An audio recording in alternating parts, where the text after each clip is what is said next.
Tapos na natin tong isang mugs.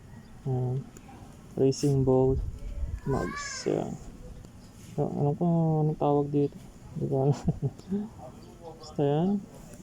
Medyo marami siyang mancha nung una.